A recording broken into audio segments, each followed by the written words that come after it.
All right, Doozer shop coming to you from the shop. Gonna do some more work on the Summit 20-inch boring and facing head. Behind me I got the SIP jig bore, and I gotta show you. I'm gonna be putting some holes in the cross slide head, and yeah, I'll take you along with me. All right, here you see on the floor I got the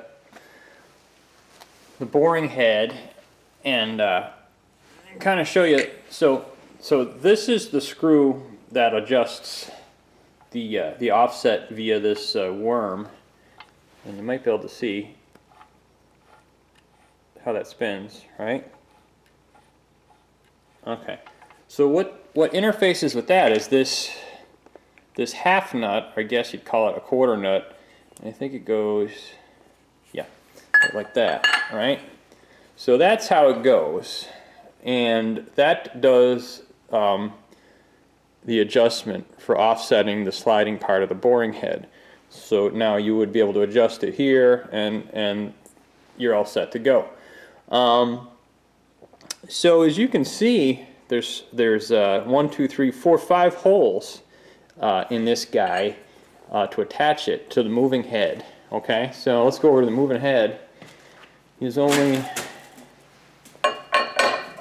3 holes. Okay, so when I took this apart, all 3 screws were loose, and the heads were kind of bound up from being shiny, hit on the other side.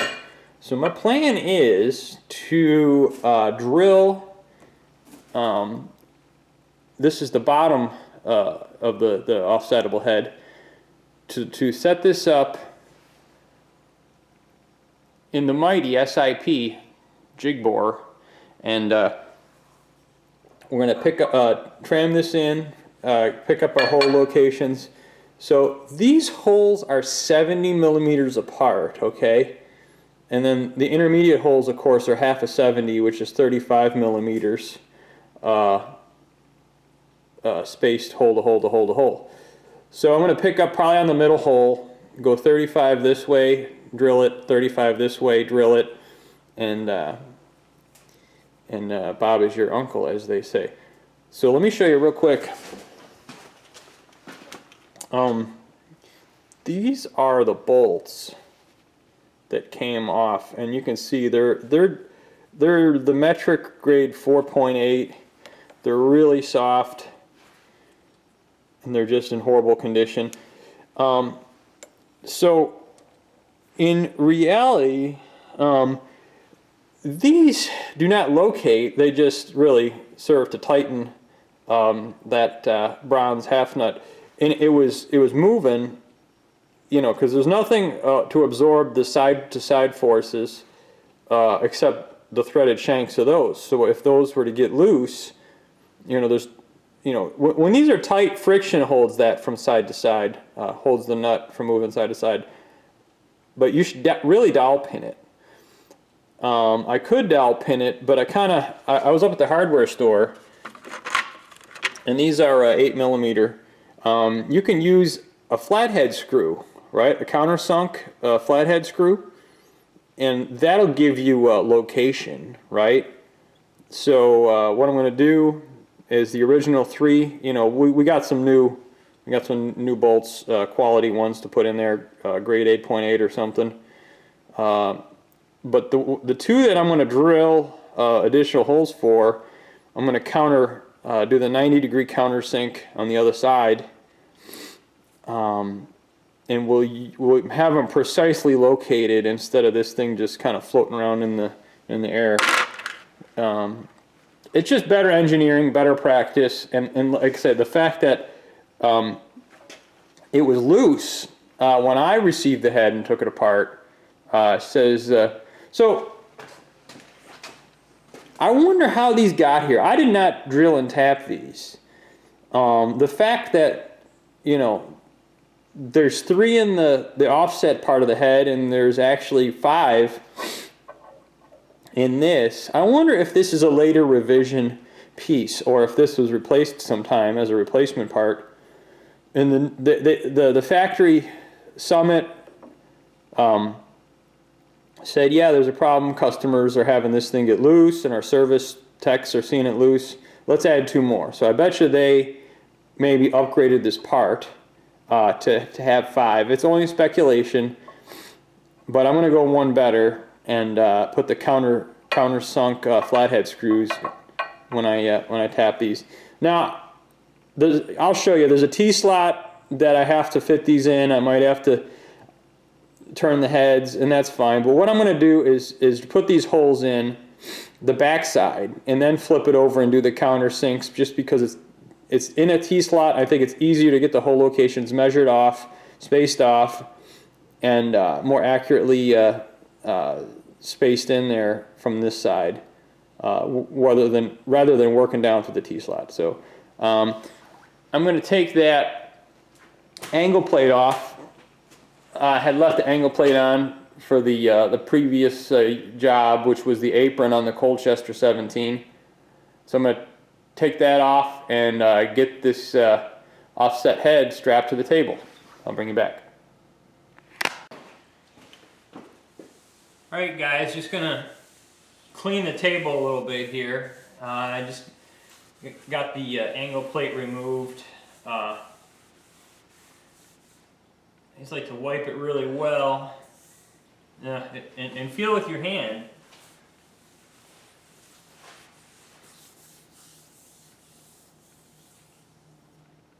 I don't know if I like that. I'm going to get another rag. Alright, I got a blue paper shop towel with some mineral spirits. Just to, I mean, I'll re-oil the table, of course. I think it oils itself because the thing drips oil like nobody's business when you oil it. Get that hole. Nice. This is a huge table, folks. It's like a 3-foot table. I think it's 32 inches from the T-slot. I don't know. Look at that. We got it nice and clean now. And now, you know what? I'm going to flip it over, fold the rag in half, and grab. Oh,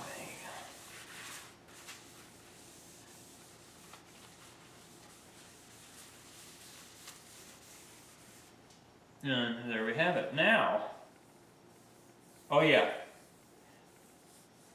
there's a little schmook down at the edges. Schmook. You know what that word means, schmook. Alright.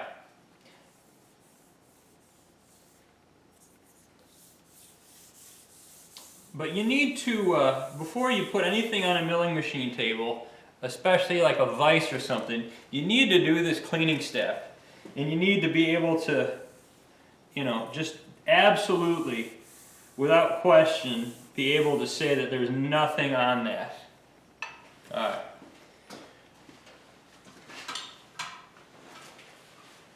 I'm going to wipe my part in place, do the same basic thing.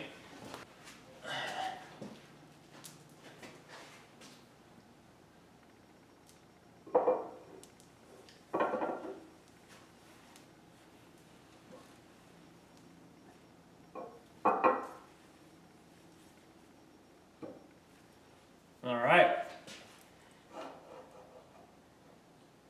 Got the part laid down there. Probably do this. You gotta clamp it somehow. Will these holes line up with the T-slots? No. Well, that's okay.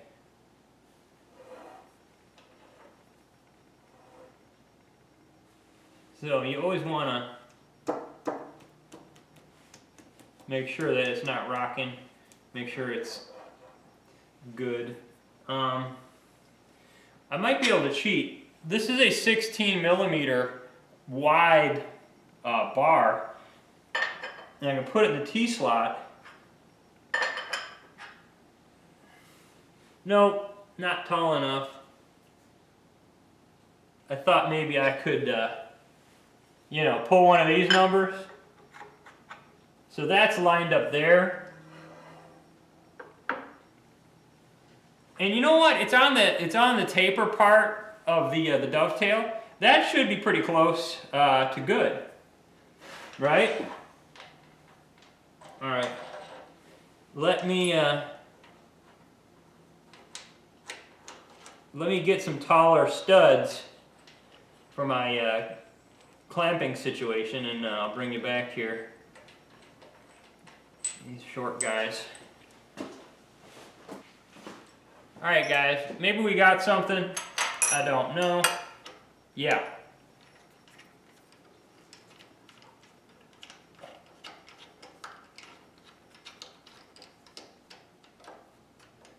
All right, that's pretty much screwed in. Uh-huh.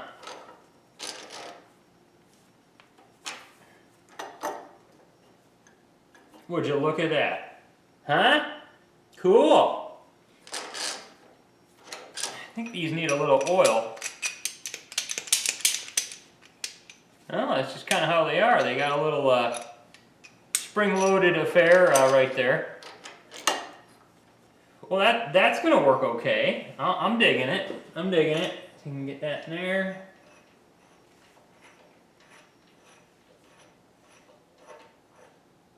Now I hope I have enough thread on this guy. Nope. Yep. Well, let me see what else I got there.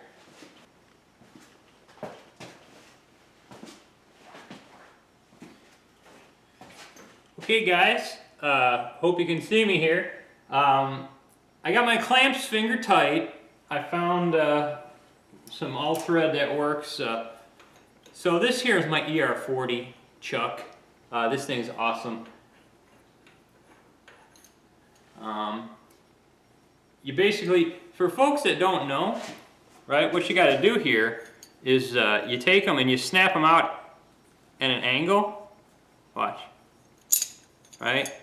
And there's like a little eccentric inside there. And you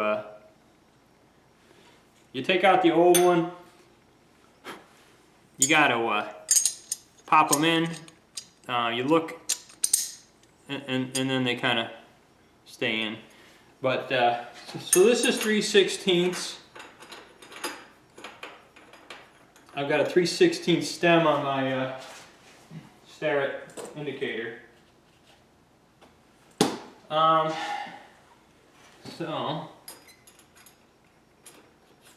So that'll go in there.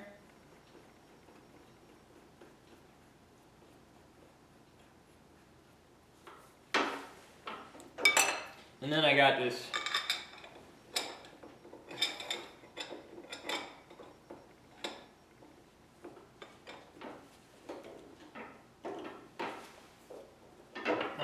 not too tight. We don't want to kill the world here. So what we're going to do now is we're going to indicate this edge to make sure that we're good before we tighten these down. So let me lower the head.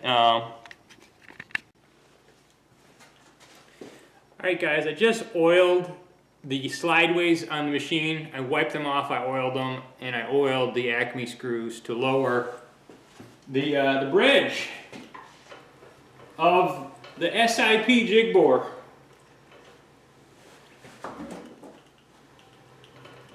Now, I'm standing on a milk crate, lowering the bridge down.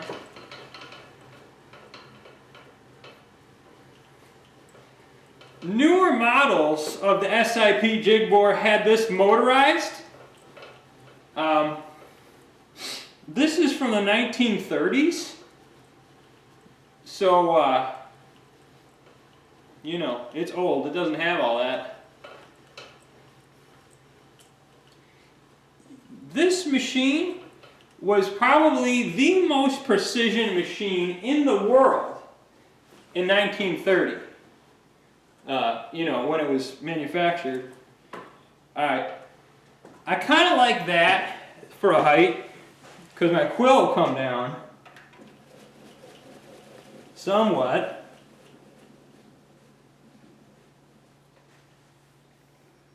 So let me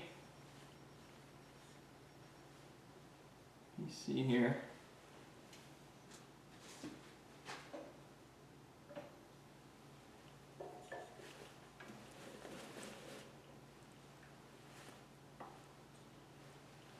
Boy, the oil's really thick. You know, the oil I use on here is, that's what I'm trying to get right there, is like STP motor honey, right?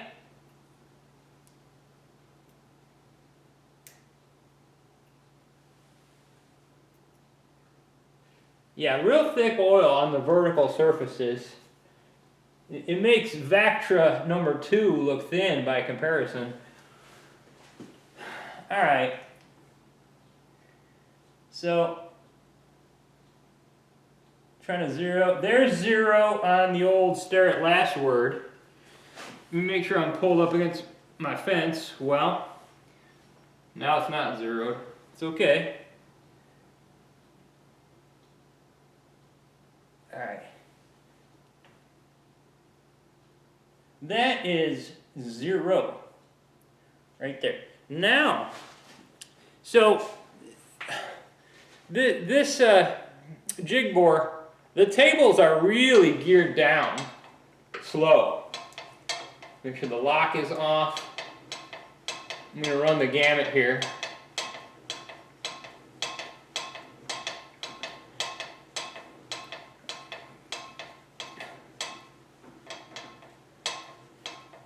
I don't know, you might be able to see the table is moving at a tectonic speed. Oh yeah, I'm already at 10 thousandths. We are not square, folks. Alright, we're about an inch from the end. So what I'm going to do is I am going to snuggarooski this hold them down clamp, right? Now, I'm going to re-zero my indicator. Look straight on as to avoid parallax error. Alright, now, we're going to run it to the other end, folks.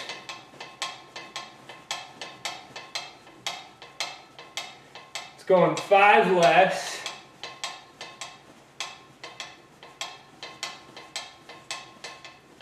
10 less.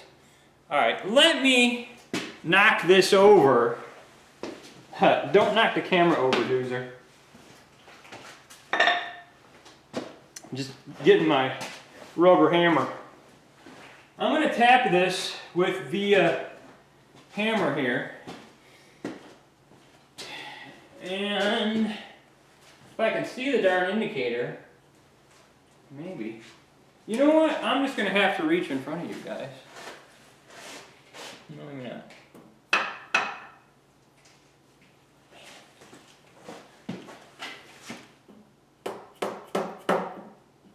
Five.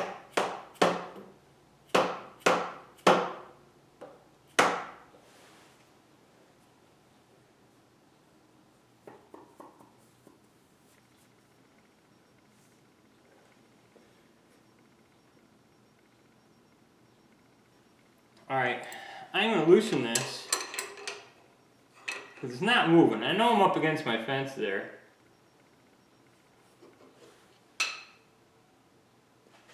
Let me snug this guy.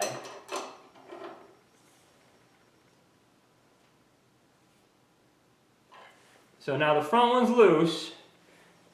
I'm at 10 thou. I'm going to go back to the front and then I'm going to bump the front around. I probably need to bump the front that way.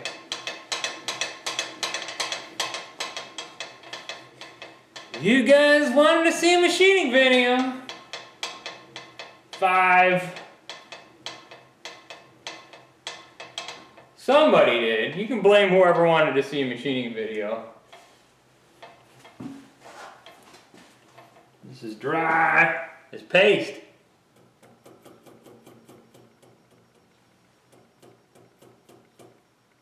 Alright. So that's 10 thousandths. Let me re-zero it. Alright. That is 0. I'm going to lightly snug this.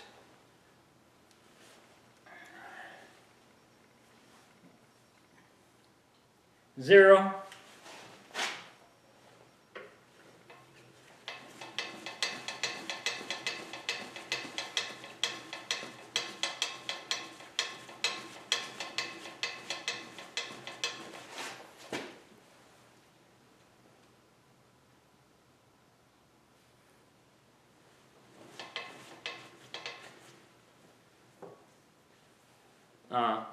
I'm just going to cut back to the video once I get this trammed, okay?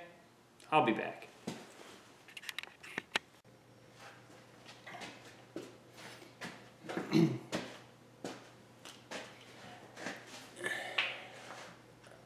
Alright folks, well I got it trammed in, the side.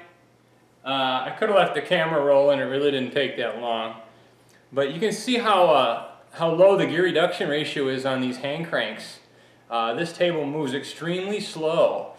I'm assuming they built it like that to get precise adjustments for setting your XY locations, because this is a jig bore, don't forget. This is not a mill, this is not a drill press, heaven forbid.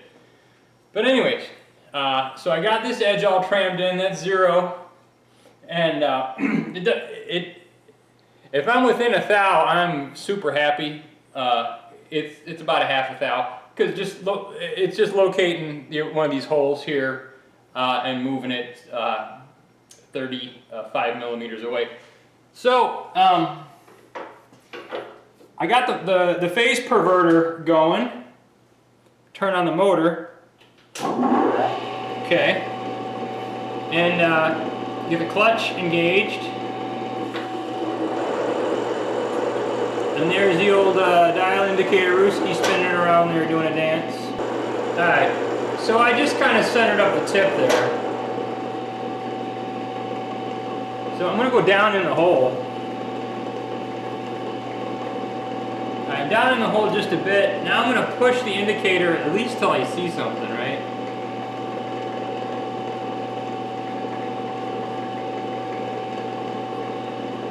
Make sure I'm down in the hole enough. Alright, so I see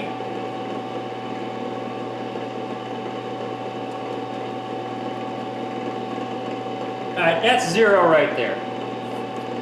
0. Holy, out of Scotland Yard. You know what, I'm going to leave it spinning.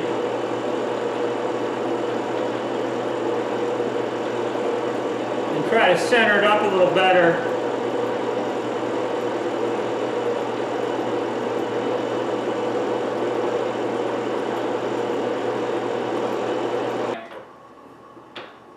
So I was just farting around. This is how I like to indicate. I was getting ahead of myself. Okay, so there's 0, right? So as I go this way, it gets less. As I go this way, it gets more. So I'm like 5 to the heavy there. So I'm dropping off into outer space there, right? So I'm gonna bring myself back up. All right, so now I'm 5 there, and I drop off into outer space there. So let me go in. All right, so I'm at 10. 0. Apparently I'm not enough on it, so let me get you some more in there. Alright, I'm like kind of 0-ish right there. Okay, I like that a lot. Here, I'm 0. And here I'm minus 15. So you know what? Half of 15 is 7.5. So let me go there. So I'm like 7.5. 7.5, No, here I'm going to go 7.5. All right. Now, I'm going to re-zero this joker. Right. Make sure this reversing switch is... All right.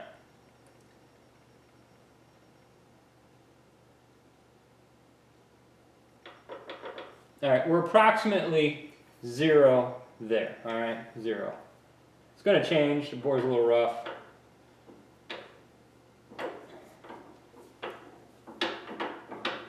Seven, 5, 5,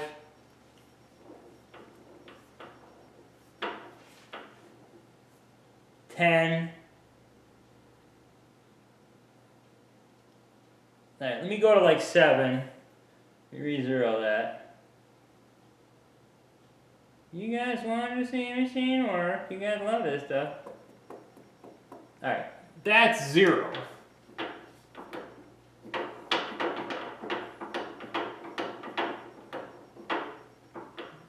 It was 0.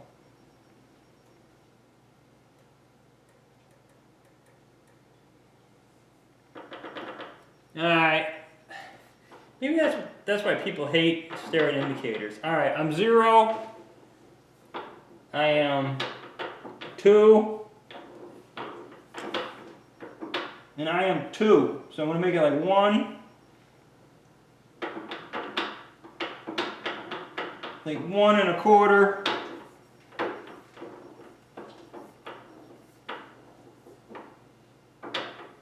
One and a quarter, and this one should be 1.25.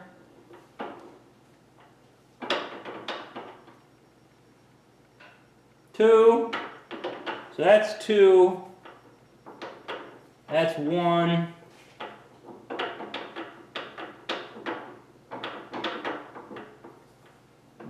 Zero. Around back we got 5.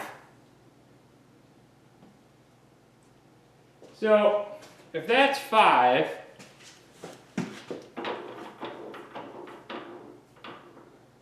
and that's 2, we go 3.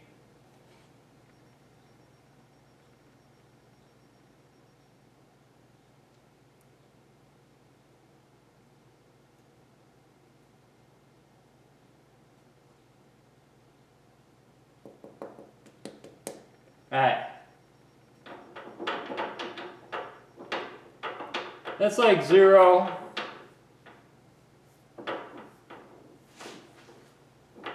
That's like 0-ish, 1 less.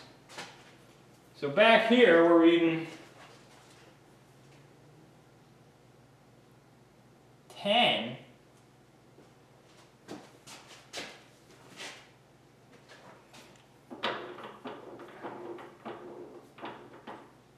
Minus 10, so I have to go minus 5. So minus 5. So back here, I should have minus 5 again, right? So that should be minus 5. Tell me I'm wrong. And it's like minus 3. Minus 3. There's minus 5. Let's go to minus 4. Minus 4. The back should be minus 4. See what that says. Minus 4. Yay! So,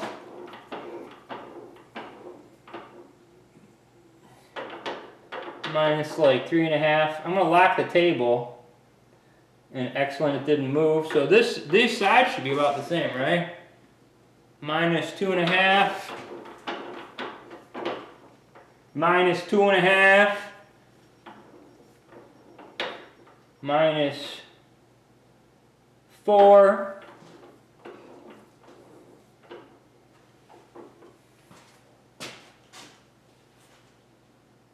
Minus 4. So that's pretty good. It's monkeying around way more than I should be. But there it is, folks. There is 0 for the world.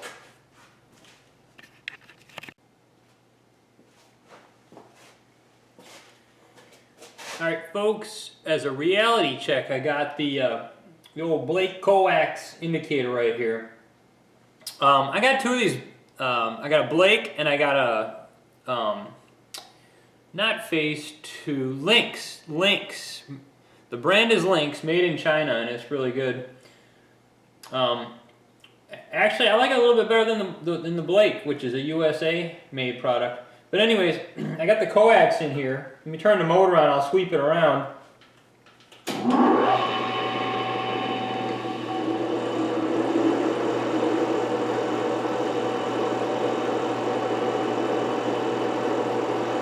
So I'm zeroed on the number 5. I'm within 1.5 thou, and I don't think that hole is super duper round, but at least it checks out, you know, with the stare at what I had going on, indicating it to begin with.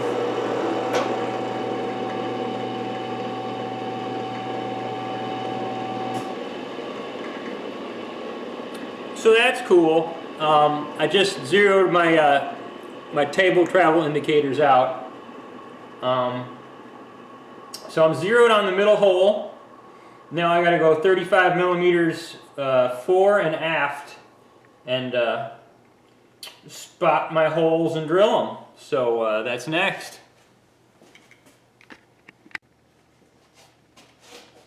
All right, folks, we got positioned over the hole. We are 35 millimeters over the where we need to be, and we're going to do a little spot drilling action right now.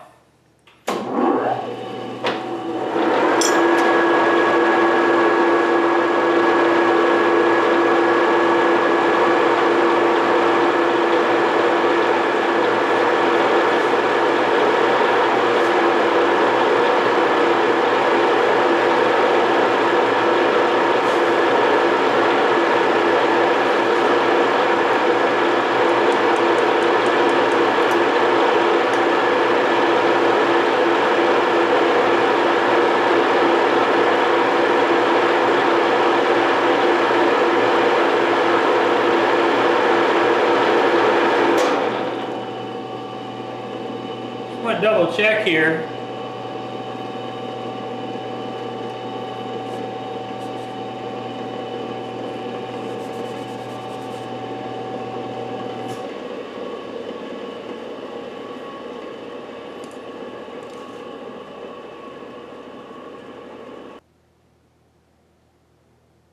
So it should be the same distance from this one.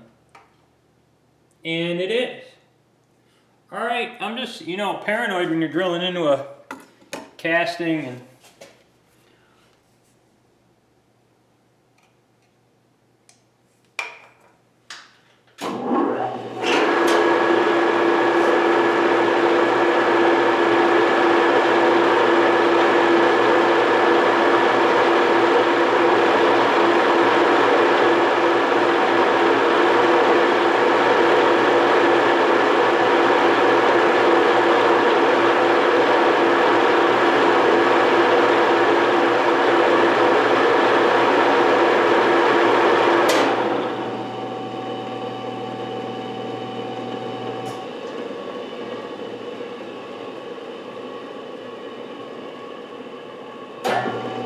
a little deeper.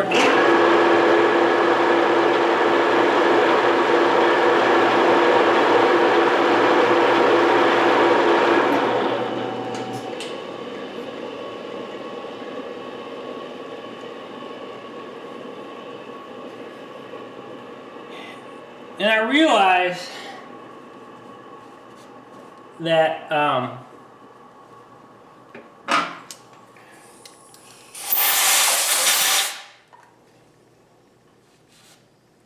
cast iron, you do not want to have oil But I wanted to... We're gonna go with an O drill bit, which is like right a smidge over 8mm,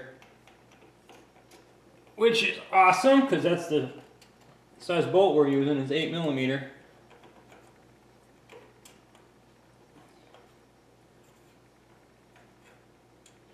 Should fit into a 5/16 ER40 collet. Let me see. Maybe he's got a ton of run out. I don't know. Let's see.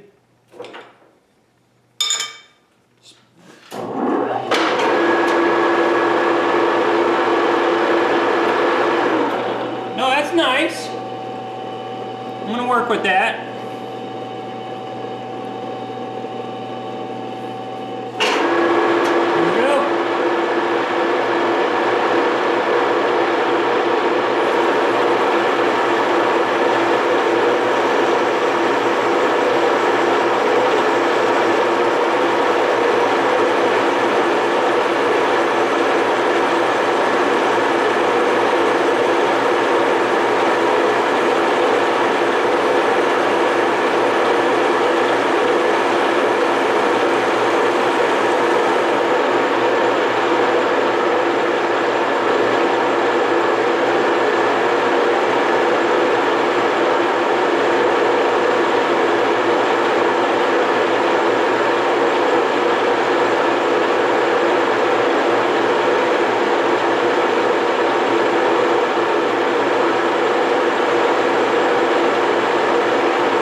Okay. Beautiful. I gotta flip this over, you know, and countersink the other side. But, yeah. I like that. Alright, let me reposition us for the other side. Alright folks, this is the rear hole with the center bit.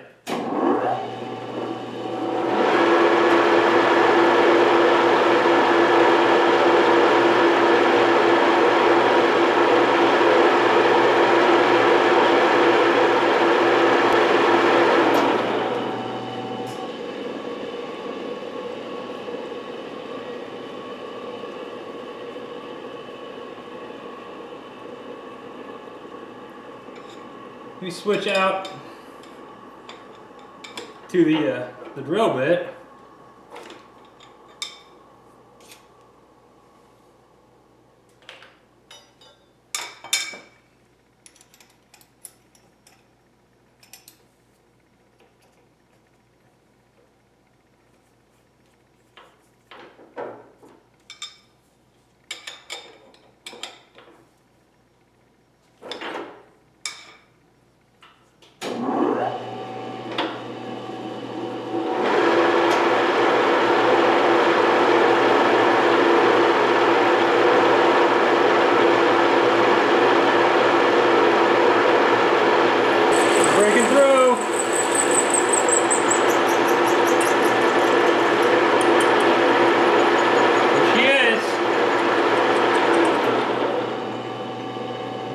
Folks, all the way through. Sweet.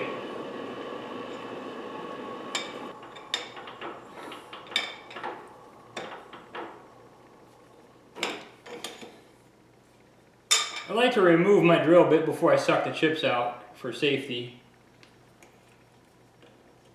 There you go. And that's it.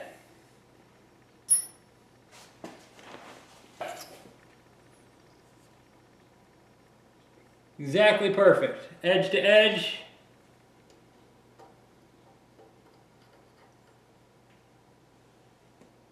Exactly perfect. Edge to edge.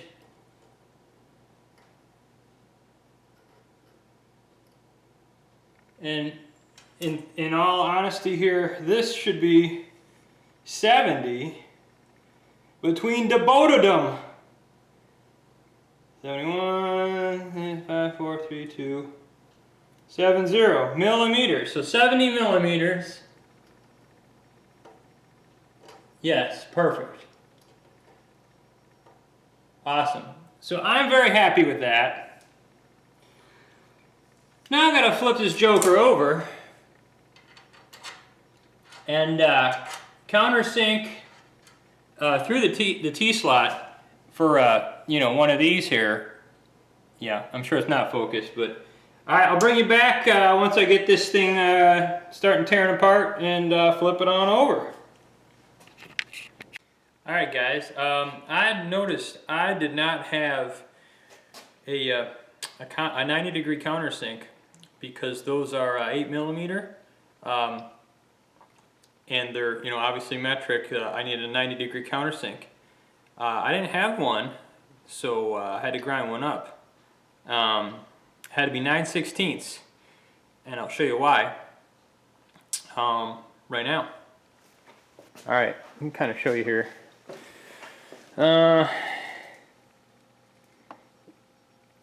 These are the bolts, screws, and out of all my countersinks, most of them are 82 for an American size.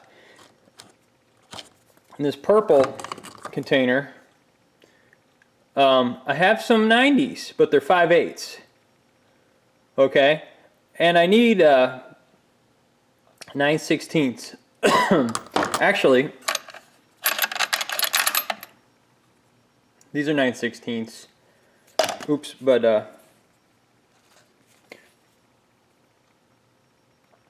they're 82 degrees. So I'll show you what I got. I'm gonna have to turn the heads on these anyhow,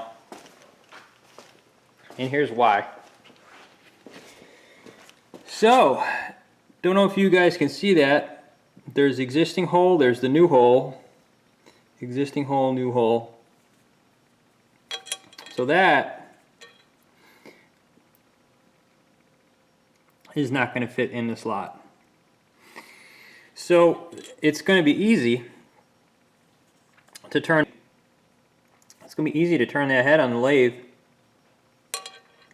But you see, those are counter bored, but I need to countersink these. So, like I said, turning that's going to be easy. In order to do that, this measures 0.560 in width, so it's just under 9/16.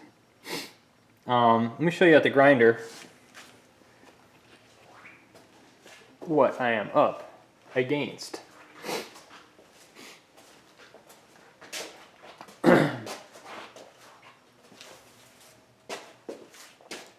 So this is my setup on the Brown and Boyer Schultz surface grinder. I got this Suburban spin jigosaurus, and I got a vacuum hose lashed up there. And let me sneak around the back of it. Basically, I'm just using this as a spin jig for doing some cylindrical grinding. And yes, I could do this on the Brown & Sharp 13, I suppose. One of these days, maybe I will. Alright, so, I know the light is horrible, but you can see I got my countersink in there. And I've done some grinding on it already. And I got one more band to go. I'm basically creep feed plunge grinding. And then I'm going to take a 1/1000 swipe pass across it, as you would conventionally do on a surface grinder. But that's my setup with a 3/8 collet, because that's the shank on the countersink. So I'm just giving you guys a quick little setup of my operation here. Yeah, isn't that nice that Suburban red matches my grinder? No, I did not plan it that way. But even though when I get the Okamoto going, I'll never sell this Boyer Schultz little 612 surface grinder. It's too dang handy. It just is, you know. Noise is pretty loud. I got my hearing protection on. So yeah, I just wanted to show you the setup to make that countersink, and we'll be back in a minute. Alright guys, I need to find out exactly what that slot is. Nope, I grabbed the wrong one. I measured it with my calipers and it appeared to be 0.560. But these gauge pins can tell the tail exactly what I got going on here. So I got a couple sets of these. That's the guy. I got a set underneath the inspection bench, the surface plate. I got a set of there, and then I got a set over here in my cabinet underneath the microwave. So let's triple check what I got. I got 559 with the minus pin. So I thought it was 0.560 with the caliper.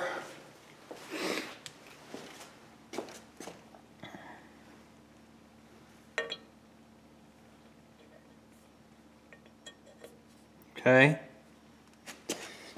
And that really is probably the size. So nice that it fits. The end's a little dangered up there.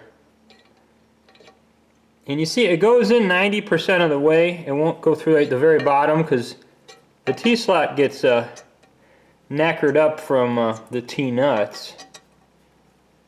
Alright. Alright. So I'm happy that's 0.559. And I got to turn my head down on my screw. Kind of show you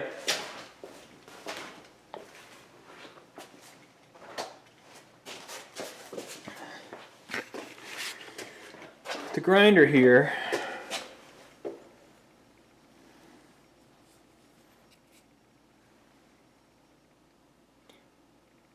.560,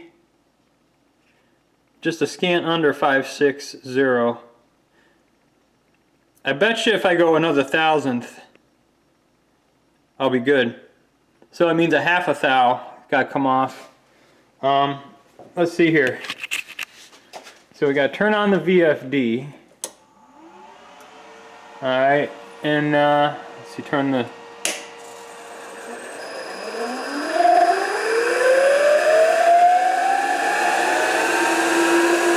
Alright, 70 hertz. So it's a little over 3,600 RPM. Let me do some grinding. Let's see here.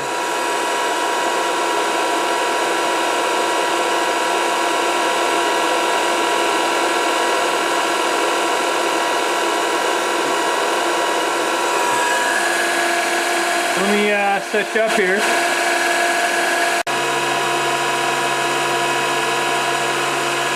Alright, here we go.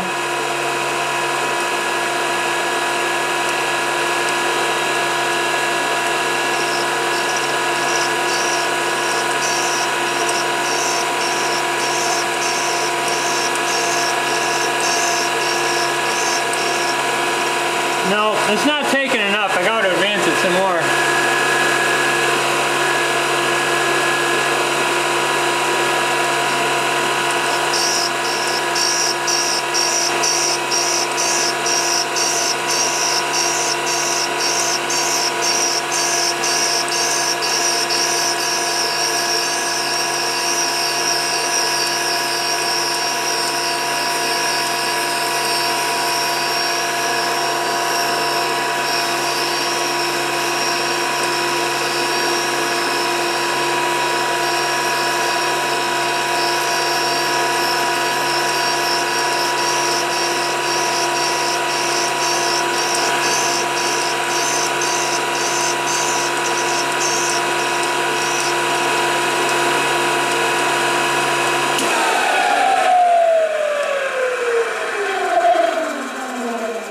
A little hot.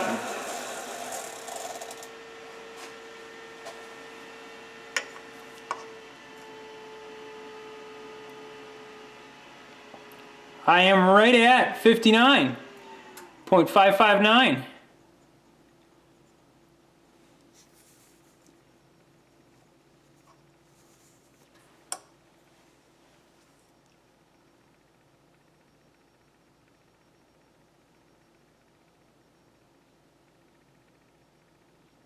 Just a smidge below the 9. How awesome. Alright, so we're at size. I'm pleased with that. I hope you guys enjoyed that.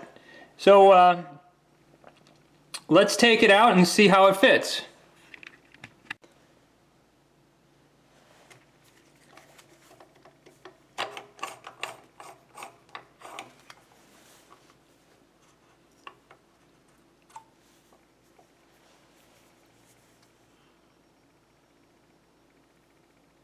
Nice. I think we did really good with this. Okay, let's see how it fits.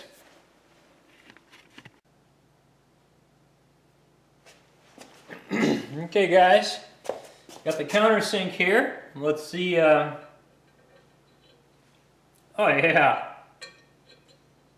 Without question, that's gonna work. Yep. Good. Alright, we got a countersink now. Let's set this joker back up so we can get our holes countersunked. Alright guys, I need to raise this piece up, and I got some parallels. These are like ginormous parallels, probably about 10 inches long. I got these from an eBay purchase, and they came out of New York State. I think Lancaster, New York. Geez, I wish I knew where the guy who these belong to worked for. But anyways, I'm going to set it up on these and show you more.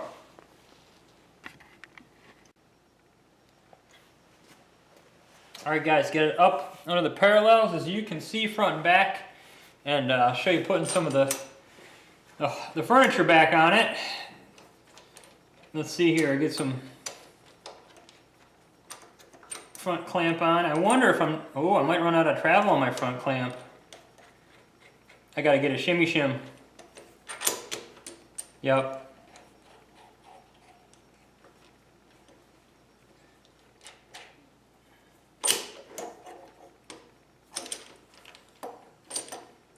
Yeah.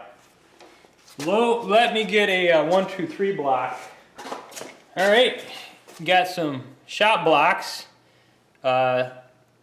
These say DRB. That's Donald Richard Brown. That's my Uncle Don. He made these in the Ford plant probably before I was alive. So that's kind of interesting, kind of neat. So I guess I like that. Would it be better to do under the 2-inch way? Maybe. We got enough thread for it?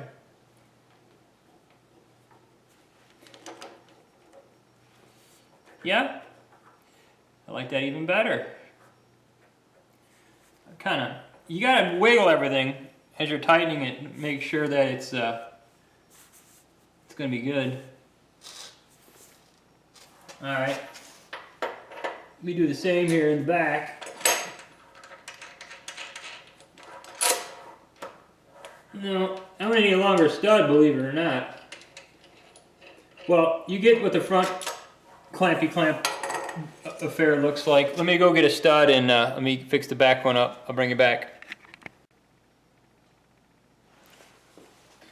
Alright guys, I got a dowel pin, actually a gauge pin, a 315 gauge pin, and I am just over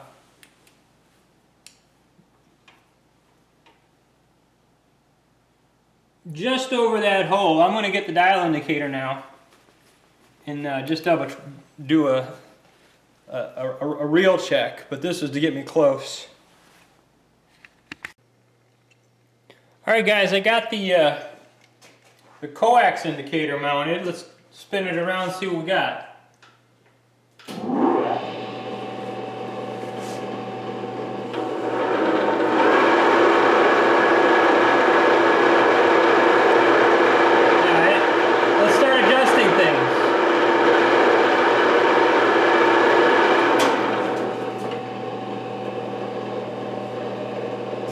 Alright, so first off, let's measure front to back. We got like a 10, these are just arbitrary numbers, and a 5, right? So let's split the difference somewhere around there. And what do we got for the side? That side we got like 8 or 9.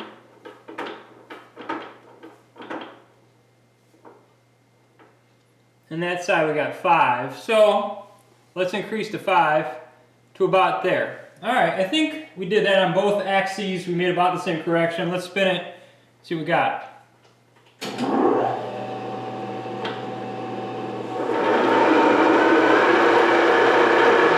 Alright, it's pretty good. Let's try and minimize that. I'm going to work the x-axis first.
So I kind of like that coax indicator. The more I use it, that's pretty slick. Let's put our countersink in. I got these tight, by the way. I didn't show that on camera, but I got them tight. I got the side on the straight edge. So what I'm saying is I don't believe I need, as long as I check the tram on this one again, I'll be good. You see? I know I skipped a step, but I think it'll be alright.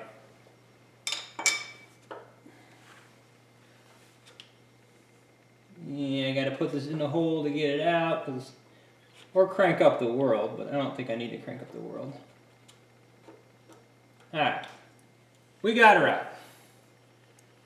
Perfect. I like that Blake. That Blake is pretty slick. I don't mind that at all. Countersink.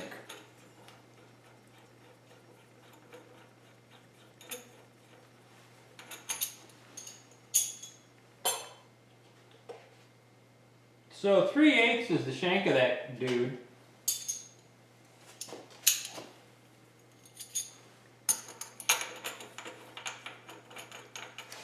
Alright. Alright. There it is. Do I need to leave room? Yeah. Let me grab it. Let me leave it a little bit sticking out. Let me leave that far sticking out.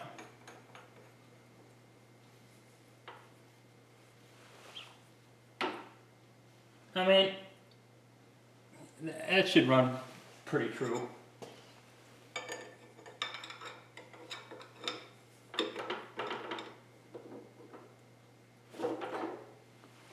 Alright, make sure that it's tight and give it another more little humpy whammy. Alright. Humpy whammy. I want to slow this down, I think. we'll see what that does for me. I might want a little oil too, just for good measure.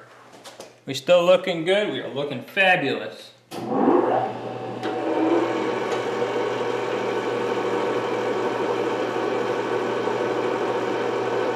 So, well, let's come down.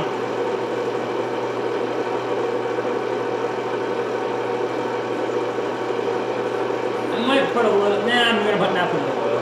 Yeah, I'm gonna put a little. The reason is in case this starts rubbing.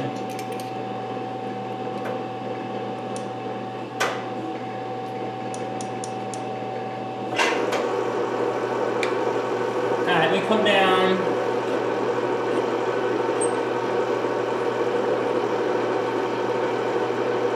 See, alright.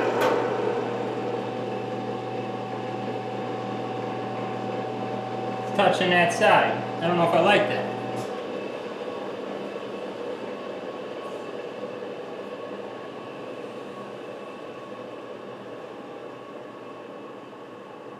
So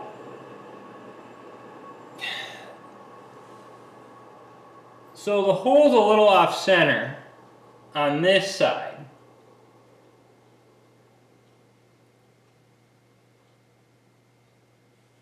All right. So in an ideal world, that should be centered in the countersink.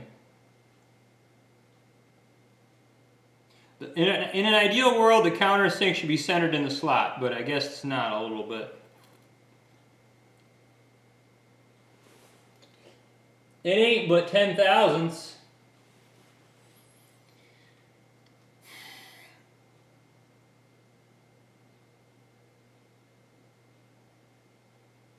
What should I do? Should I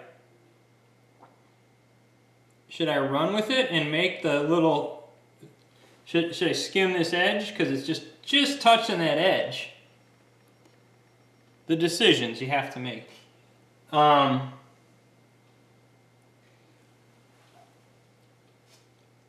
Shoot.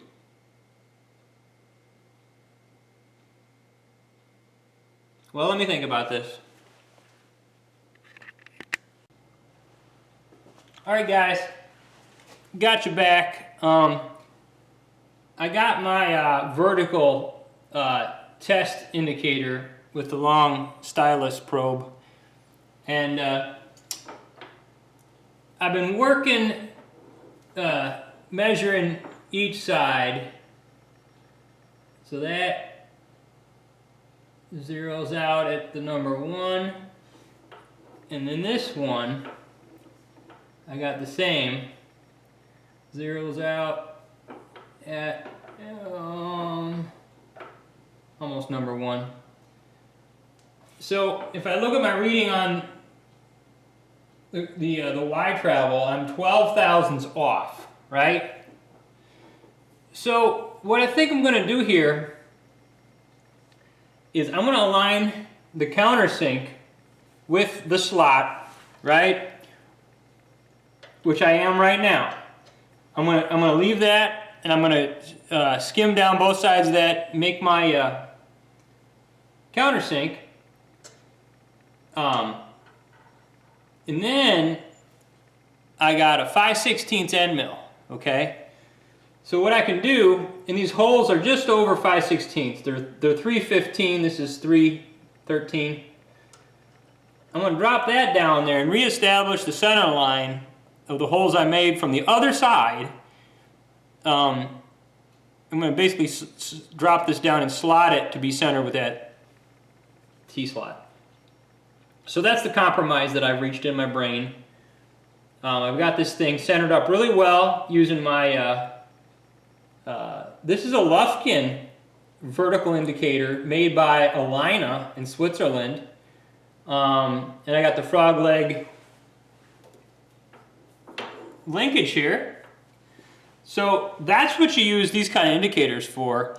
You don't have to, remember earlier in the video I was looking with a regular stare at last word, and you go on the side and I was looking behind it. With these you don't have to do that, right? With these you just look at the top and you can get your reading, and you don't gotta, I mean, you see it upside down, but your 0 is still your 0, and your, you know, whatever. So that's what I'm gonna do. Currently, I am exactly centered within the T-slot. I'm gonna leave it there, run my countersink, and then drop my end mill in, and reestablish my center line. And I'm gonna probably end up doing the same for this other one too. So that's kind of where I'm at. I think that's a good compromise. I think it's going to work. So let me change over to an end mill. I'll get you back. All right, I got the countersink in. Let's see what this does. First of all, let's just do a dry run and see how it penetrates down into the slot. You're seeing what I'm seeing. I got the flashlight.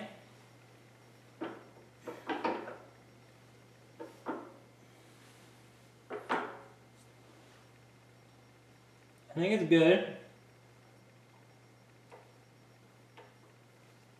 Man, it's in the slot. The countersink is in the slot. Let me pull it back out, check for drag marks. Nothing on that side. Nothing on that side. So, one thing I did think of, I didn't make the screw so it could fit down in there yet. Actually, I could probably, I gotta make the screws on the lathe first, but we solved this problem. So let me turn my screw heads down. We'll bring it back.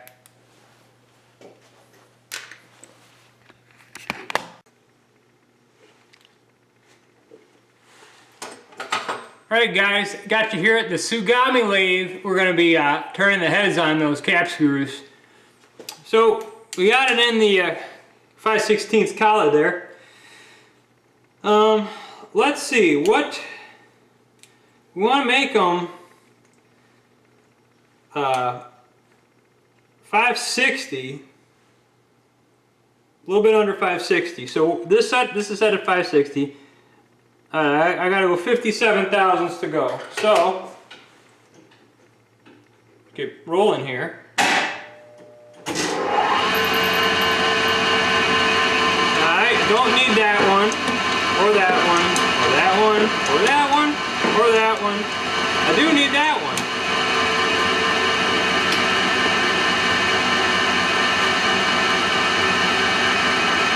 Yeah, you guys can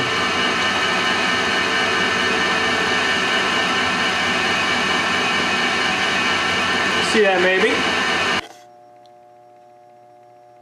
Alright, the things I do for my viewers. Alright, you can see the screw. I said 58 thousandths has got to come off of it. Here we go.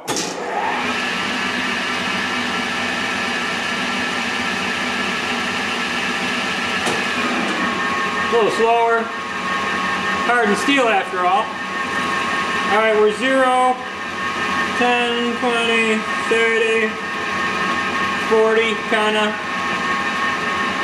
40-ish.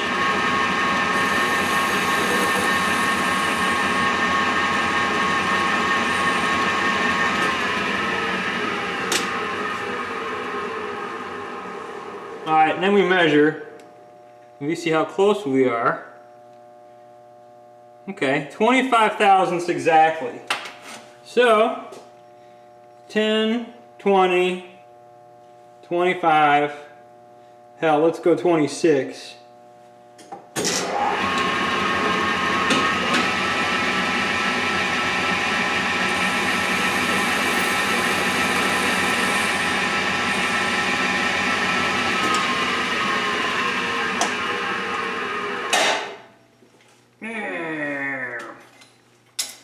Alright. I'm right on my 0. You know what? Just so I don't have to fart ski around, let me go another 5 thou.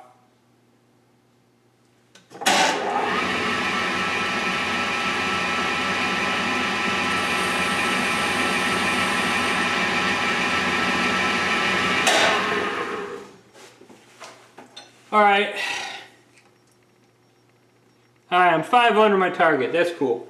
All right, now something we were talking about on Home Shop Machinist about changing parts in a 5C collet while it's running. Let me show you how it's done. You just put your hand out. If it falls out, open the collet closer, grab it, take it out, take your new part, stick it in the collet right there, set the stick out you want, slowly close the collet closer, grab it, and there you go. And that's all there is to it. Now my number is set, so I'm just going to make a cut.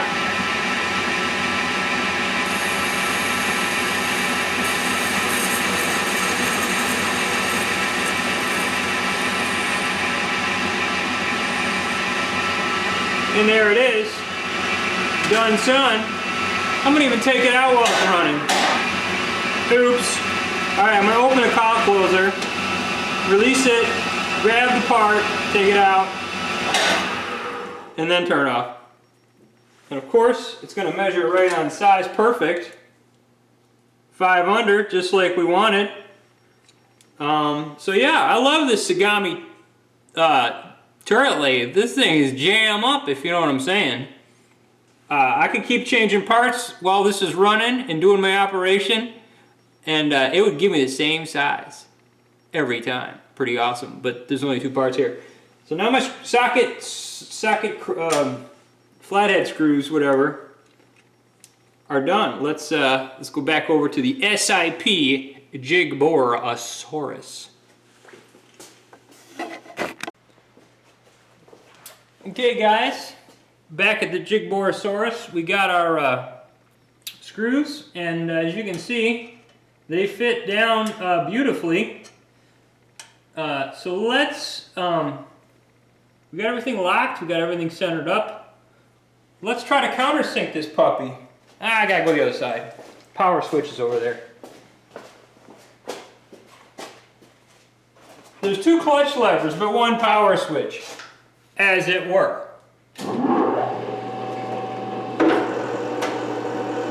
I think I want it faster than that. I gotta come to this side. What was it, number 3? That was like 3 on the primary. I gotta get more skookum jookum. Nah. Alright.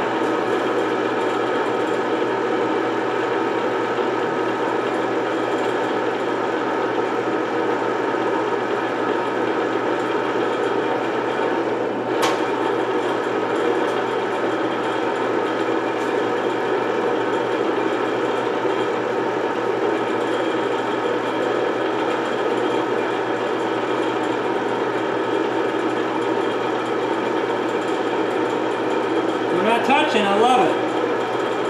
We're doing well.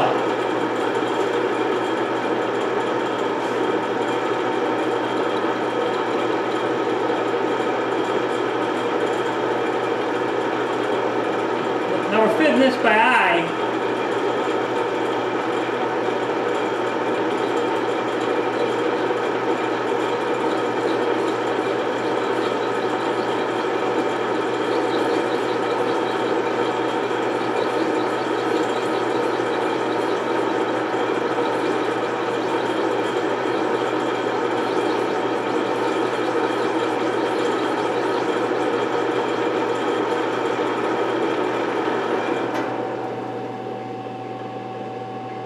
Still got some to go.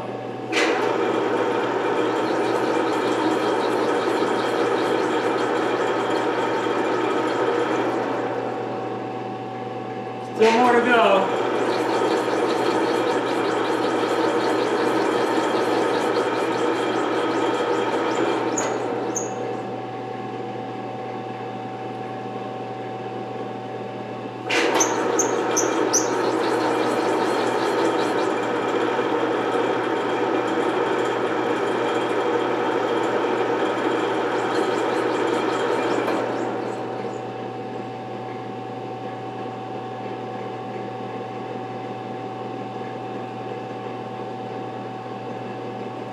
It's hard when you don't have a depth stop. Sorry for looking at my head.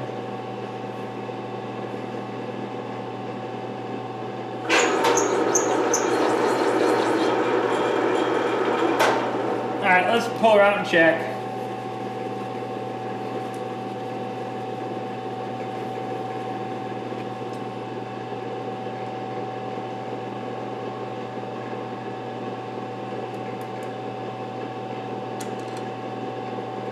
Uh-huh.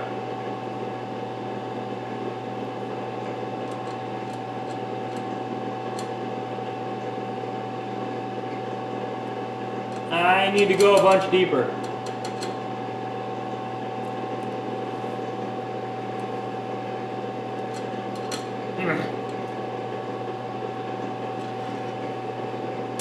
I gotta bury the head of that. I keep forgetting, right?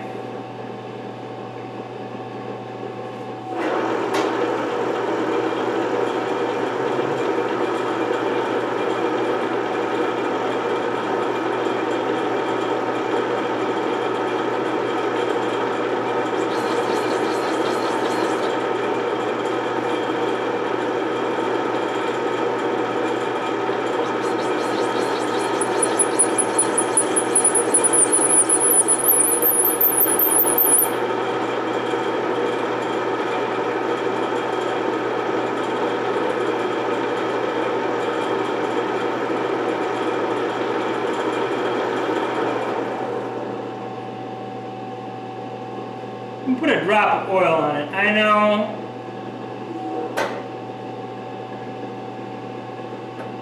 Maybe not.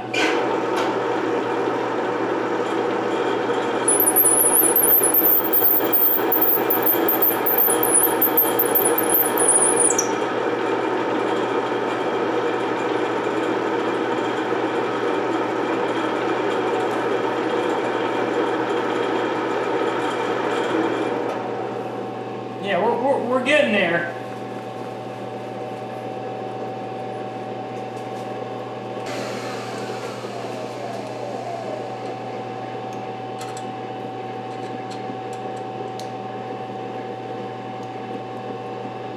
Better.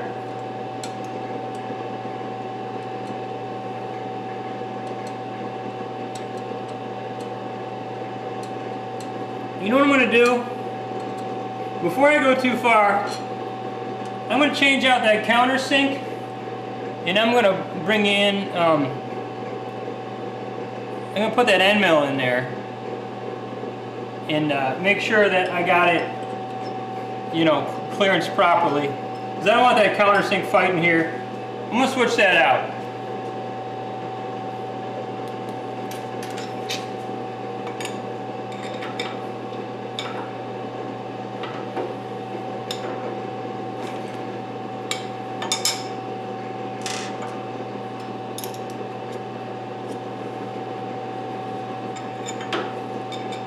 Alright, let me run this down.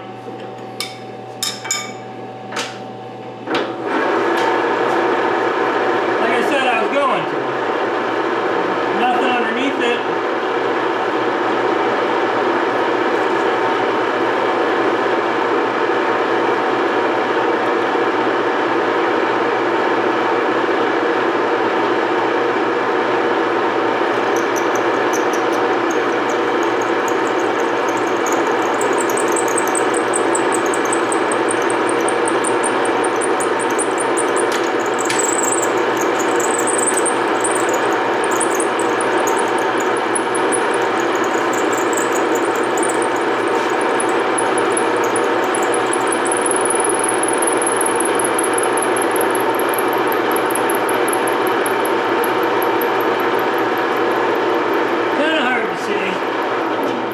Stick my fingers underneath and see if it penetrated. Oh, it did. I feel the cutter in the bottom with my fingies. Alright, let me retract it.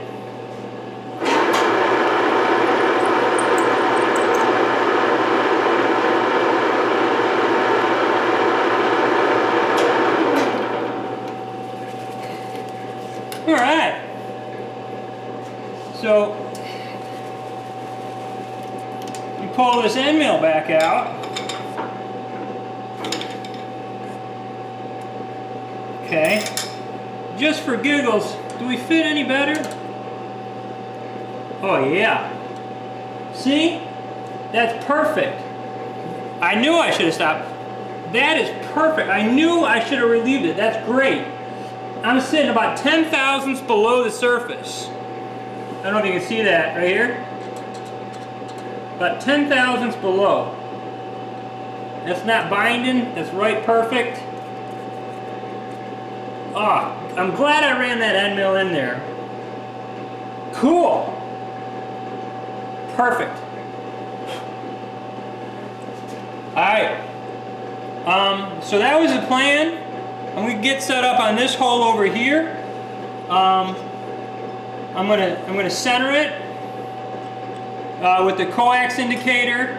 I'm going to line it up side to side with the T-slot and adjust if I have to. Run the reamer down and run the countersink down. Wow, that's awesome. I'm glad I used it. I thought of the end mill idea. Like I said, that's perfect. That's just 10 thousandths below the surface, if that. Nice. All right, we can bring you back. All right, guys, if you want to see it again, got the old Blake coax here.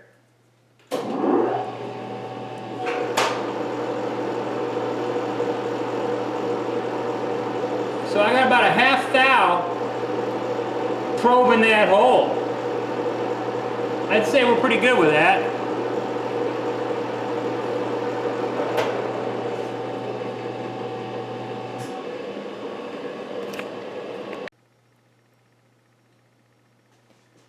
All right, guys, I got the vertical indicator here again. Just bouncing off that 2.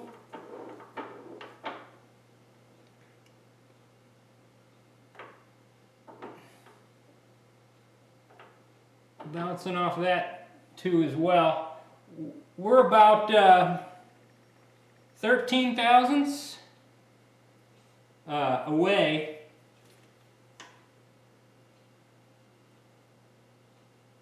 Maybe 12 and a half.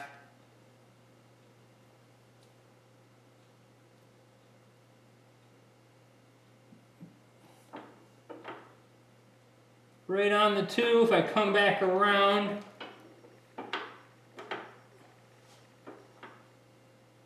I'm right on the 2. So I think that's pretty good.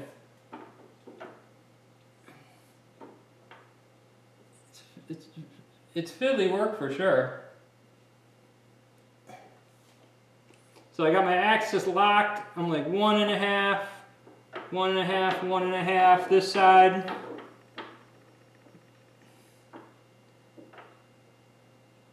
Two. I mean, I'm really close.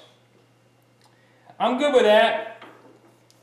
And like I said, I am 15 thousandths off. The other one, I was like 13 thousandths off. I'm going to shoot my end mill down there and do the same thing I did on the last one. So,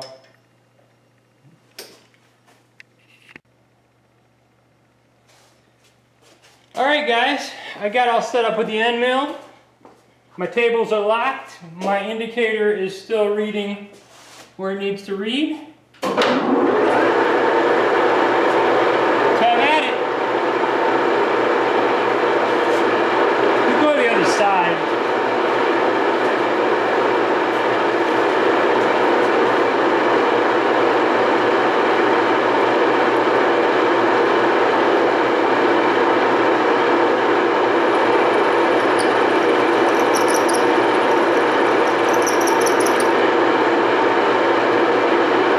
Double check.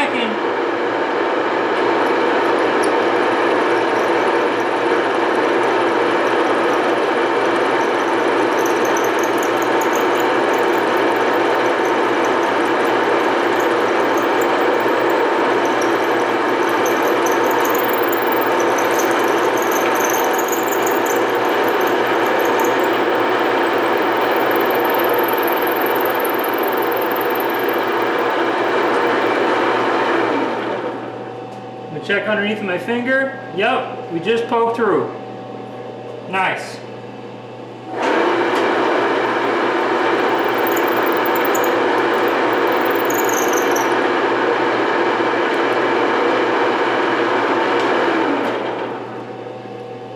Alright.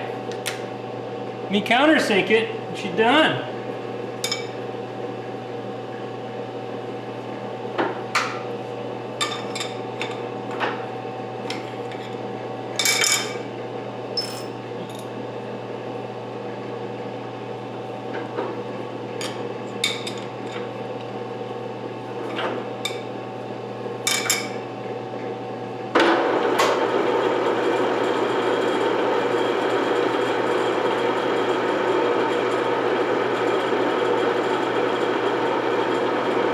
We might rub, but I doubt it.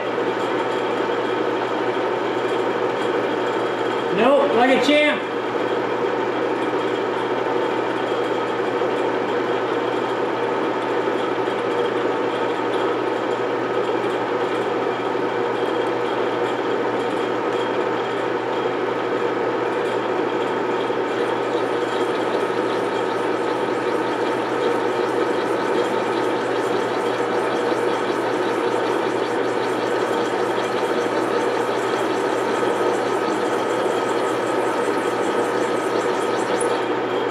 Check it again. We're just starting to get that counter bore effect.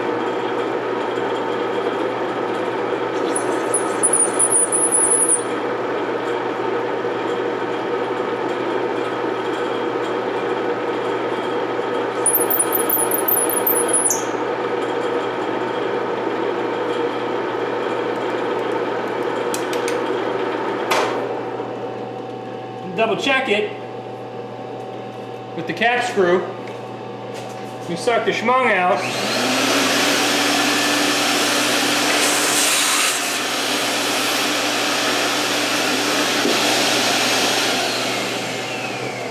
With my schmung sucker.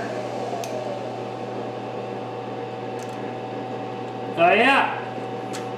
Gotta go more, but we're at the back door.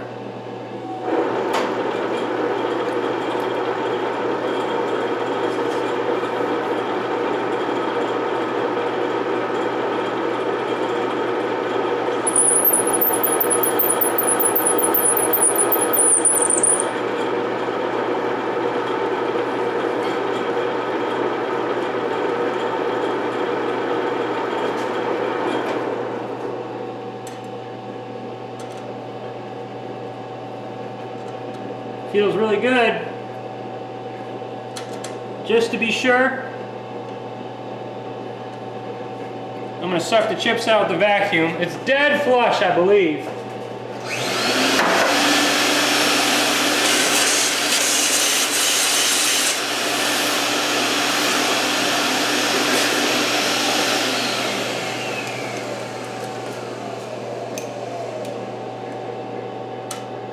Yeah. We want to go just 10 thousandths more, perhaps.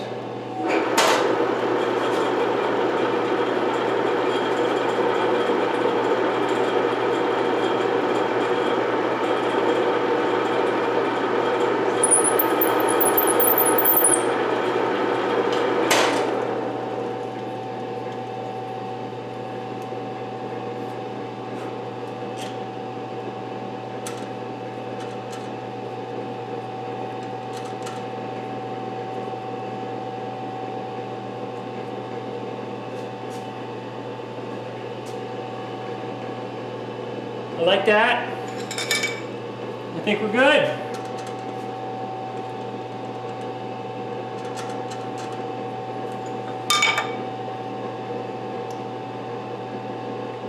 think we're good. Oh, they're both in there. I was looking for the other one. Yeah.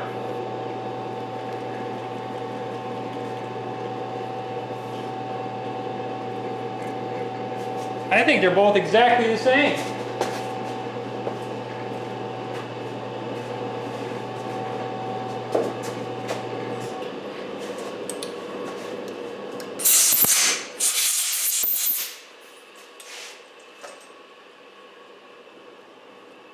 I mean, those are exactly the same height. That one and that one.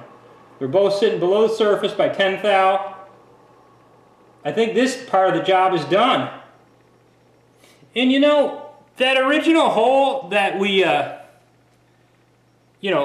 original hole that we indicated off of, the center one, see, those are really oversized holes. Those are like 0.235, and I made my hole 0.335, whatever that is, and I made mine 0.315.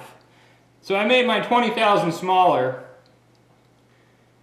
So when they drill these, they drill them for clearance. So I tried to do mine right on. And I think that was the design intent, is to have them centered with the slot. So I think I did a good thing. The next piece of the puzzle is to unbolt all this mess and take it all back apart, and I'll see if that brass see if this piece fits in there, because that's the thing that's got to fit. So we bring it back and we'll see if whatever we did here was a good thing, or if we screwed up royally. But I think it's a good thing. All right, guys, I got the cross slide for the boring head off the SIP, and I got over here, and everything really seemed to work out pretty well. Let me kind of zoom you in here. I got my my screws put in. So as you remember, these two here are the flathead screws, the countersunk flathead screws that I added, and the three existing screws that were there. Well, they were there. So as you remember, I turned the heads down on these screws to fit, and I had my special countersink, my 9/16 countersink that I ground down, and everything fits well.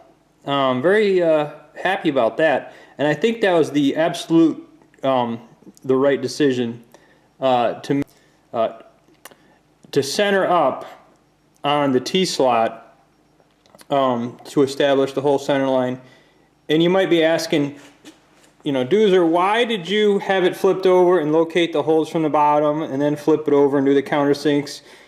Maybe if you located off the holes from the top, you would have been right the first time on your center line.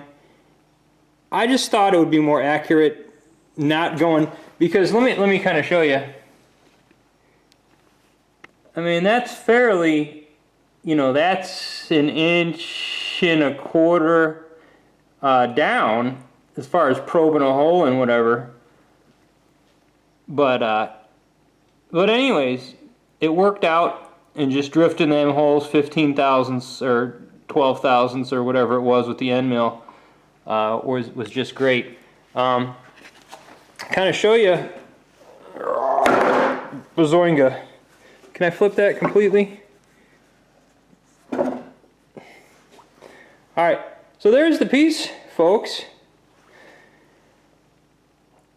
All the bolts have like 95% length engagement, so maximum amount of threads. As you can see, let me see if I can actually find.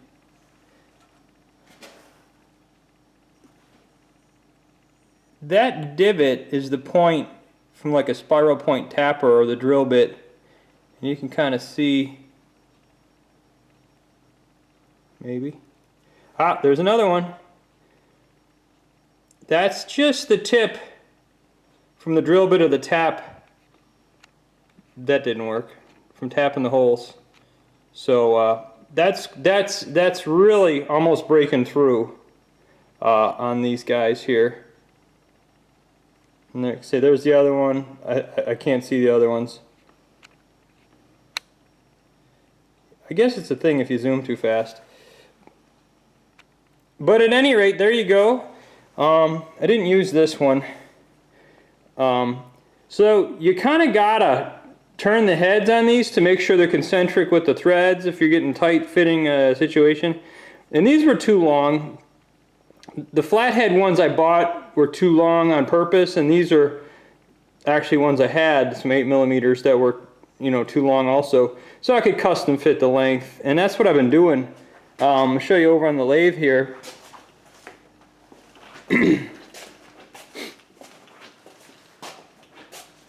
Over on the Sagami lathe, I'll kind of show you, I'm using a 5/16 collet for an 8mm screw.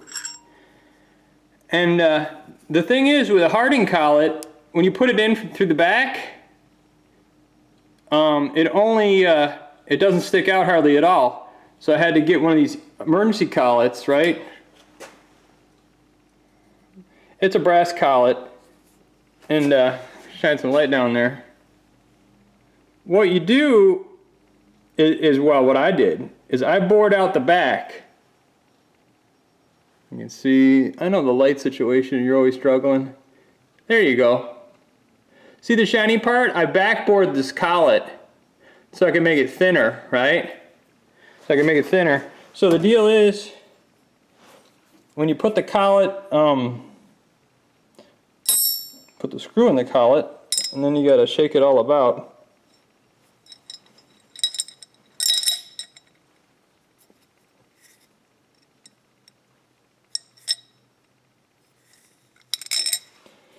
Alright, so now you got something to work with. With the Harding collet, I think this is 5/8 or 3/4 thickness. The Harding collet is 1 inch.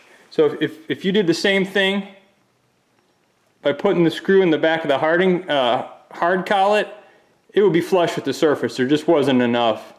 So that's kind of one of the nice things to have emergency collets. This one happens to be brass. You can have steel, you can have plastic. And the little pin holes in the slots are just that, to put pins in. To make it nice and stable when you're boring it out. But I just grabbed this in my, yeah, I put it backwards in a 3-jaw, and I bored it out, the boring bar. I think I used that boring bar in my setup there. So anyways, I'm gonna put all this junk away. Yeah, so that's cool. Just kind of wanted to show you the deal with that. Next step,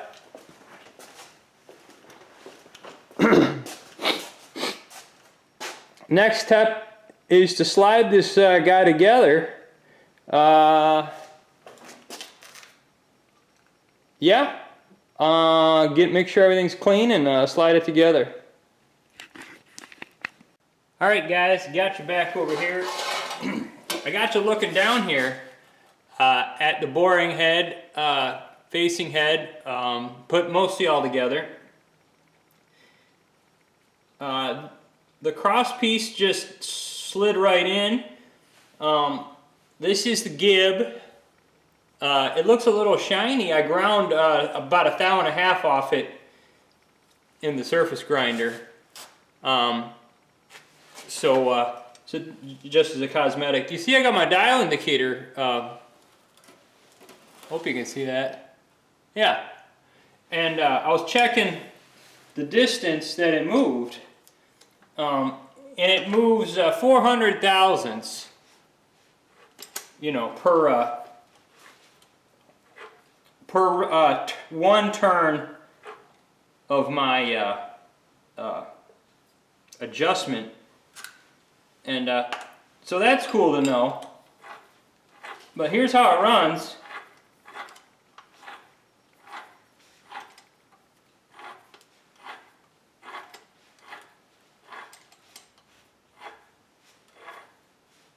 That's the idea.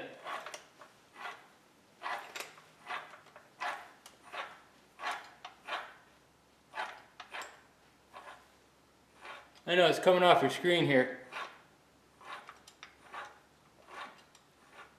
But It's about the limit, I guess. I think it's offsetable 8 inches, is how it works. It's got the scale here, you know, but I got this on the floor. It might look a little funny. It's on a roll-around cart. But I'm super excited that I got this thing finally done, up to the point that I have. Heck, let's go back. You guys are used to long videos. We'll give you your money's worth here at Doozer Shop. Yeah, so I said 400 thousandths per revolution of, you know, radius here. Incidentally, that's the same as my Colchester lathe, 400 thousandths per revolution of the cross slide. Radius, of course. I just got a few screws here to cut to length for the ruler scale there. I need a 14 millimeter by 2.0 piece of all thread. This is a lock. It's the wedge lock for the. It's to lock the offset, and it's got a really heavy duty screw insert in there. So when you tighten the screw, you're not tightening in threads of the body casting. It's like a renewable insert. But I got to get a piece of all thread, and I want to put like a little thrust bearing and a bigger like nut, and it'll stick out above the face. Right now everything is flush with the face. I don't see you ever needing to flop this down on its face for storage or any other reason.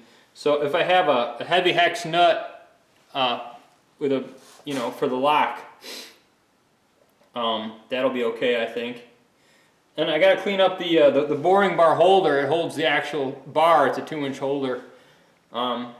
That's next, but that's easy. I might make a full length T-nut for each side for the boring bar holder, just because I like to spread the load on T-slots whenever I can. So there's my oil fitting right there. Okay, that's the push ball oiler, and right there is the other oil fitting. And of course I got an oil fitting in the adjustment, the bottom of the adjustment screw, and I got one on the end of that idler shaft.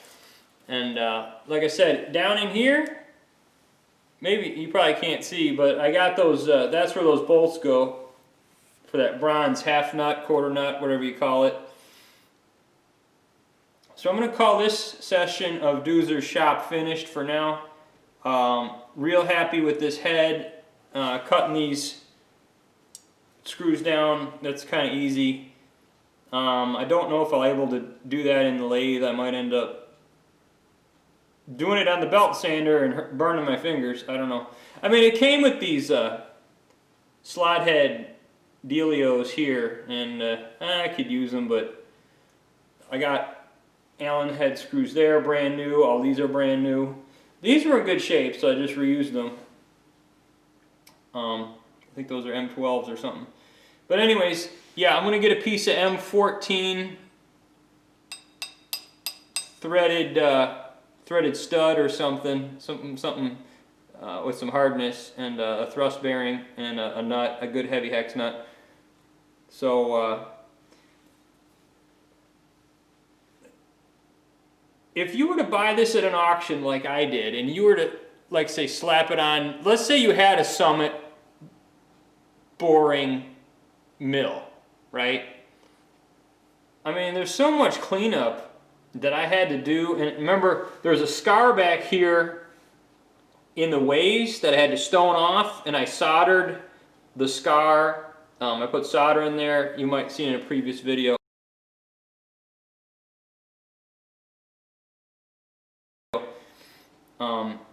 And the oiling system was not working, and it was, someone had pumped grease in it, and it dickered it all up. I mean, when you buy something, you got to go through it. I don't know what's in people's heads, when they buy something used and they just think, ah, let's just use it. You know, they throw it into service without checking the oil, checking the ways, checking the dirt under the way wipers. There's so much that goes into it. And I mean, it's the level of care, right? If you don't really care and you know, if it fails, you have a reason in your head already, these type of people. If it breaks, well, it was junk anyways, you know. And that's how they justify their lack of attention to detail. Not me. I'm blessed with knowledge, and I see details, and I try to improve myself every day. And what I've learned about machines is you got to clean them, almost surgically room clean as far as the bearings go, and the shafts and the slide surfaces, the ways. You have to be almost surgically clean, because one speck of sand will screw up the ways, the slide ways on a machine. It's just that simple. And people that doubt that, I don't know, go ahead and doubt it. But one speck of sand, I mean, that's kind of what happened here. I'm sure that damage that was done where I fixed the scar and the dovetail angle part of the way,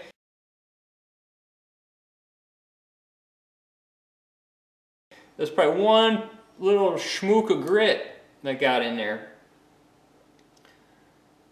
So machine shops are funny places. They can be clean and dirty at the same time. And if you're a machinist or you're thinking about becoming a machinist, I mean, this is not in any book, but learn what is important and what is not as far as cleanliness of your machine and your ways. Like the SIP over there, I wiped down every way surface and I re-oiled everything. You know,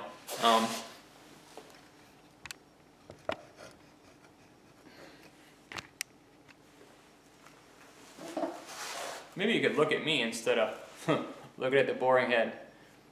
But yeah, before I used the SIP, all the ways, I got a rag, I moistened it with mineral spirits, I wiped down every slideway. Then I got another rag, a blue shop towel, and I dried it. And then I got the oil can and I oiled every surface. And then I took a clean finger and I wiped, you know, wiped it all. Because it's a laboratory instrument, that SIP jig board. And, you know, lathes and mills are too. You got to take care of them. You got to make sure the way wipers are in good condition. If they're rubber or felt, you know, replace them. If you go in McMaster Car catalog and you type in way wipers, they got some, they're Gore-Tex. Hold on.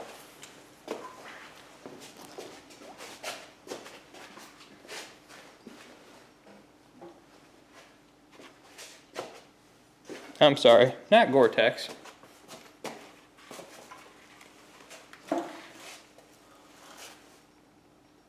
Gore-Tight. First, let me show you what they are. They're a squeegee. See?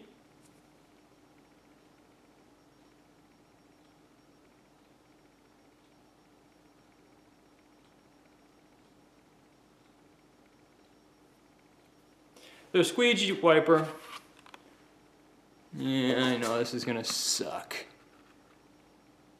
A&A Manufacturing. Gore-Tight. Right? Comes in the box, it says like way wiper, way wiper. But dude. Alright. We're going handheld. Doozer's going on like a micro rant here.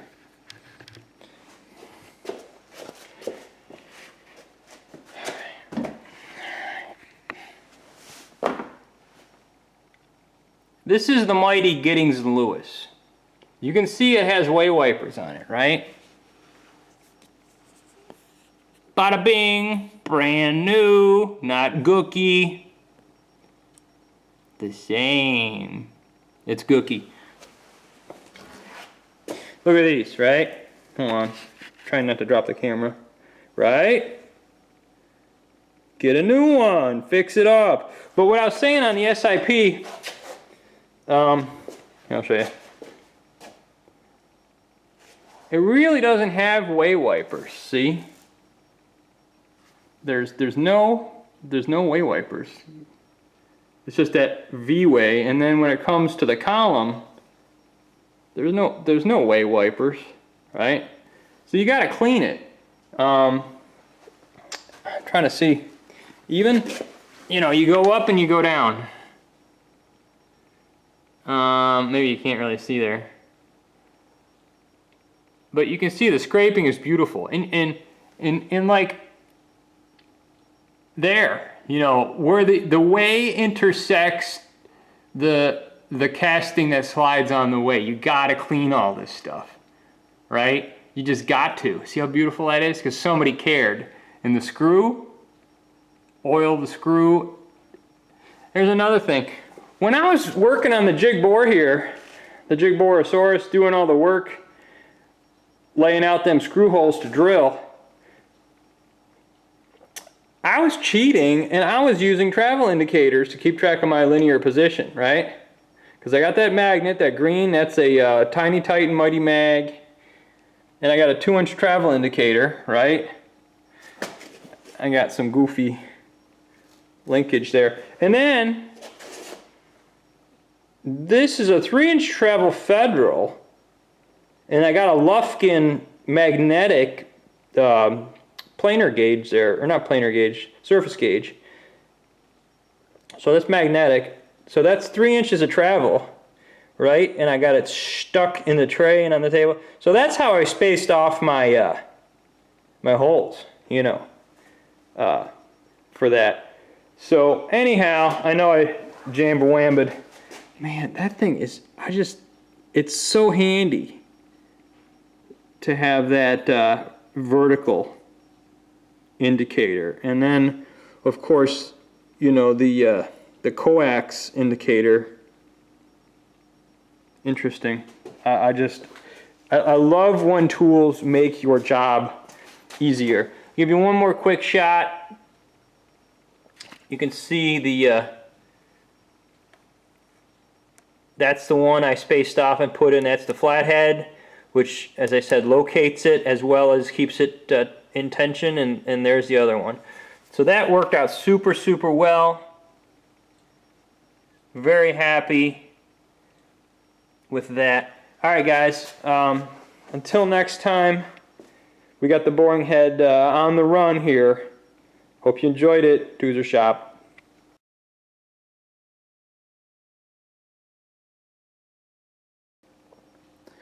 And oh, by the way, so here's the part of the boring head, the offsetable part, right? It takes a 2-inch bar, and it's got cotters in it that lock onto the bar.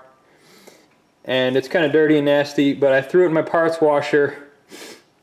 I'm going to clean it up. That's how I clean my stuff, right?